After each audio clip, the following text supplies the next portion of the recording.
Olá pessoal, tudo bem? Eu sou Adilson Pera, professor de Direito Administrativo, e hoje vamos comentar sobre algumas questões de concursos públicos anteriores e também exames da OAB.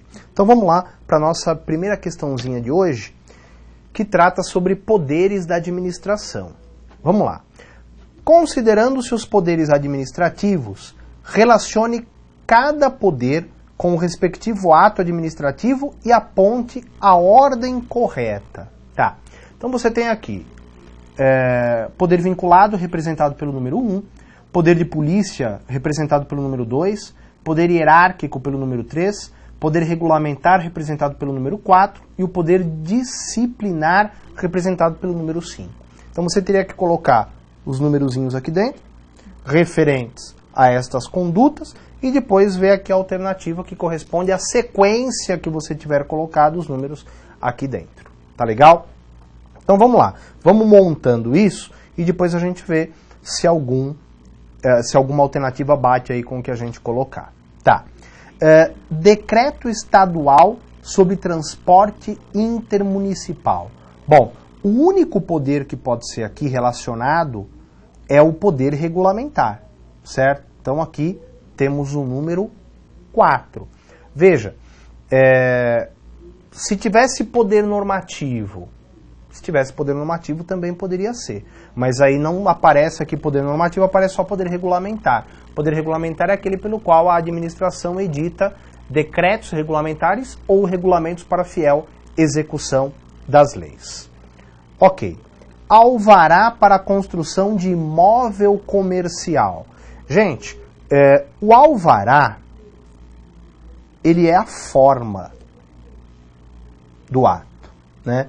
Aí o que eu tenho que analisar é o conteúdo, tá? Neste caso, construção de imóvel comercial, aí você tem um conteúdo vinculado, né? Que seria uma licença para construir, e aí a licença para construir tem cunho vinculado. Então, portanto, item 1, que é aqui o poder vinculado, tá? Se fosse falado aqui, licença para a construção de imóvel comercial, aí estaria até mais adequado, porque o alvará é a forma do ato, né, que admite conteúdos diferenciados. Tá. Aplicação de penalidade administrativa a servidor. Putz, esse é super tranquilo. Poder disciplinar, né? Item 5. Beleza. Avocação de competência por autoridade superior. Aí é poder hierárquico, portanto, item 3. E a apreensão de mercadoria ilegal na alfândega, poder de polícia, item 2. Ok. Então ficou assim, ó. 4, 1, 5, 3 e 2. Qual alternativa tem essa sequência aqui? Se tem, né? Acho que a alternativa C. 4, 1, 5, 3 e 2. Perfeito. Alternativa C. Bom, na hora que você estivesse respondendo essa questãozinha na prova, claro, como que você teria que começar? Claro que alguns destas situações, você de cara saberia qual que é o poder. Então, por exemplo, apreensão de mercadoria ilegal na alfândega. Porra, é poder de polícia. Então, poder de polícia aqui é o número 2. Então, você ia ver quais alternativas encerram com o número 2. Sacou como você responderia a questão? Então, ó, a A não encerra com o 2, a B não encerra com o 2, a D não encerra com o 2, a E não encerra com o 2. Porra, só a C encerra com o 2. Aí você mataria a questãozinha. Tá? Pera, digamos que eu soubesse que a avocação de competência está relacionada ao poder hierárquico, que é o item, que é o 3 aqui, né? Poder hierárquico. Aí você ia ver qual aparece com o item 3 no penúltimo número. Então, ó, este não aparece, este não aparece, este não aparece. Então você ia ficar entre o C e o E. E aí você ia vendo os outros itens. É assim que você teria que ter respondido essa questãozinha aqui. Tá legal? Tranquilos? Muito bem. Então, primeira questão, trata de poderes da administração, a alternativa C de casa é a alternativa correta. Questão 2. A questão 2 trata sobre bens públicos e diz assim: acerca dos bens públicos, assinale a opção correta. Letra A. Segundo a Constituição Federal, as terras devolutas ou arrecadadas pelos estados por ações discriminatórias necessárias à proteção dos ecossistemas naturais são bens indisponíveis. Pessoal, isso é artigo de lei. Artigo de lei, modo de falar, né? Artigo da Constituição, artigo 225, parágrafo 5º da Constituição Federal. Então, a alternativa A, exatamente o que estabelece, exatamente o que prevê o artigo 225, parágrafo 5º da Constituição Federal. Portanto, a alternativa A está correta. Vamos dar uma olhadinha nas demais alternativas, vamos achar o erro das demais? Então vamos lá. Letra B. Os bens públicos dominiais estão fora do comércio jurídico de direito privado. Errado. Eles estão dentro do comércio jurídico de direito privado por estarem desafetados. Portanto, podem ser alienados. Os bens dominiais ou dominicais fazem parte do patrimônio disponível do Estado. Ou seja, o Estado pode dispor desses bens observados alguns condicionantes, né? Como realização de licitação, interesse público, avaliação prévia e, no caso de imóveis, autorização legislativa. Tá? Mas justamente os bens dominicais são aqueles que podem ser alienados pelo poder público, observados os condicionantes que a lei prevê. Tá? Portanto, eles estão no comércio jurídico de direito privado, portanto, errado a alternativa B. Alternativa C. Segundo a orientação da doutrina, os bens públicos podem sofrer desafetação tácita pelo não uso. Errado. A doutrina estabelece exatamente o contrário, né? Professora Maria Silvia Zanella de Pietro, professor José dos Santos Carvalho Filho, estabelecem que não existe desafetação automática pelo não uso de um bem público. Letra D. Os potenciais de energia hidráulica são bens públicos pertencentes aos estados onde se encontrem. São bens pertencentes à União. Artigo 20, inciso 8 da Constituição Federal. Artigo 20, inciso 8 da Constituição Federal. Não pertence ao Estado, pertence à União. Letra E. Os bens dominicais ou dominiais podem ser penhorados. Errado. Os bens dominicais, gente, eles não podem ser penhorados, não sofrem uso capião e não podem ser dados em garantia nos negócios firmados pela administração. Tá? A única coisa que o bem dominical ou dominial pode sofrer é alienação, porque estão desafetados, observados os condicionantes legais. Tá certo? Essa classificação, né, dominical, dominial, é prevista no artigo 99 do Código Civil. Tá? O artigo 99 do Código Civil, ele divide os bens em bens de uso comum do povo, bem de uso especial e os dominicais ou dominiais. Tá legal? Claro que seria interessante também para responder essa questãozinha, o candidato ter conhecimento dos atributos dos bens públicos, né? Quais são os atributos, Pera?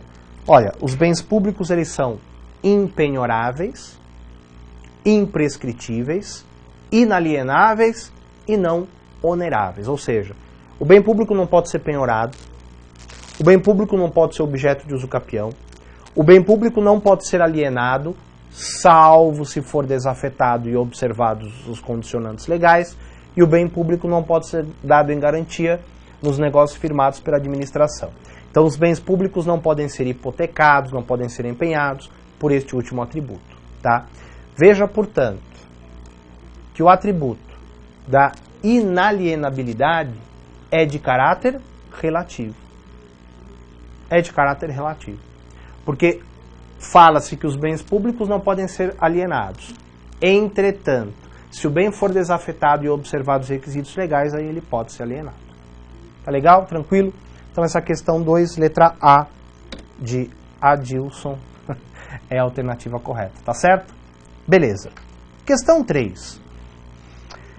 O regime jurídico administrativo ampara-se, entre outros, no princípio da supremacia do interesse público. Perfeito. Esse princípio protege o patrimônio público. Desse modo, assinale no rol abaixo o único instituto que se aplica, conforme o regime jurídico administrativo, ao patrimônio público. Tá. Então, dessas alternativas, ele quer saber o que se aplica ao bem público. Tá? Bom, desafetação. O bem público pode ser desafetado? Pode. Né? Como ocorre, Pera? Olha, prevalece o entendimento de que tanto a afetação quanto a desafetação podem decorrer de lei, ato ou fato. Tá certo? Lei, ato ou fato, prevalece o entendimento que podem tanto afetar quanto desafetar o bem público. Tá bom? Tranquilos? Agora, o bem público pode ser objeto de uso capião? Não, né? Pelo atributo da imprescritibilidade. Pera, porra, o que tem a ver, hein, meu? Imprescritibilidade com uso capião. Gente, olha só. Quando você fala que o bem é imprescritível, o que vem na cabeça de bate-pronto? Que não prescreve. Tá, e o que tem a ver isso? Prescrição com o bem público. Tem a ver o seguinte, ó, acompanha aqui comigo na tela. Prescrição é um período. Prescrição é um tempo. Prescrição é um lapso, no qual transcorrido você pode perder ou adquirir um direito. Daí falar em prescrição extintiva, quando você perde, e prescrição aquisitiva, quando você ganha. Prescrição aquisitiva. Tá. A mais comum é a extintiva, né? Transcorreu determinado período, perdeu o direito de ação, né? Ah, prescreveu. Prescrição extintiva. Mas também existe a prescrição aquisitiva, que é sinônimo de uso capião. Ah, pera, de fato. Transcorrido determinado período, 5 anos, 10 anos, 15 anos, a pessoa adquire o direito à propriedade. Exato. Transcorrido determinado período, a pessoa adquire o direito. Tá. Os bens públicos podem ser objeto de uso capião? Não. Sejam eles de uso comum, de uso especial ou dominicais. Ah, então não se opera a prescrição aquisitiva? Não. Por isso eles são imprescritíveis. Daí que vem esse nome, imprescritibilidade. Tá legal? Beleza. Hipoteca, eles também não podem sofrer, né, pelo atributo da não oneração. Penhora, eles também não podem sofrer pelo atributo da impenhorabilidade. E o arresto, eles também não podem sofrer, tá? Arresto é apreensão de bens indeterminados, né? Ao passo que o sequestro é apreensão de bens determinados, tá legal? O bem público não pode sofrer nem sequestro, nem arresto, tá legal? Tá certo? Então a única alternativa aqui possível é letra A, desafetação, ok? Muito bem. Próxima questão, você acompanha aí comigo, é a questão 4. E aí ele pede para assinalar a alternativa incorreta. Uma questãozinha que trata sobre serviços públicos. Incorreta, então ele quer a errada. Vamos lá. Letra A. Os serviços públicos podem ser classificados em uti singuli ou uti universi. No primeiro, é possível identificar o usuário do serviço e a quantidade de serviço utilizada, enquanto que no segundo, não é possível identificar o usuário nem a quantidade de serviço utilizado. Tá perfeita essa alternativa aqui, tá certinho. Os serviços, isso é uma classificação dos serviços públicos quanto aos destinatários. E aí eles podem ser classificados em uti singuli ou serviços individuais, e UTI, universe ou serviços gerais. E a diferença deles é justamente essa. No primeiro é possível identificar o usuário do serviço e a quantidade de serviço utilizado. Ao passo que no segundo, o universe, da ideia de universalidade, não é possível identificar o destinatário do serviço, tampouco a quantidade de serviço utilizado. Tá bom? Como essa alternativa ela está certíssima, o enunciado me pede a incorreta, portanto não é essa alternativa que eu vou marcar. Tá legal? Beleza. Letra B. Existem serviços públicos de competência comum que devem ser prestados por todas as pessoas políticas. Isso está certo também. Serviço de educação, né? Saúde, preservação do meio ambiente, são serviços de interesse comum, de competência comum, que devem ser prestados por todos os entes políticos. Tá legal? Portanto, essa alternativa também não é porque está certa. Beleza. Letra C. Pelo princípio da generalidade, os serviços públicos devem ser prestados com a maior amplitude possível, beneficiando o maior número de pessoas. Tá certo. Isso também está certo.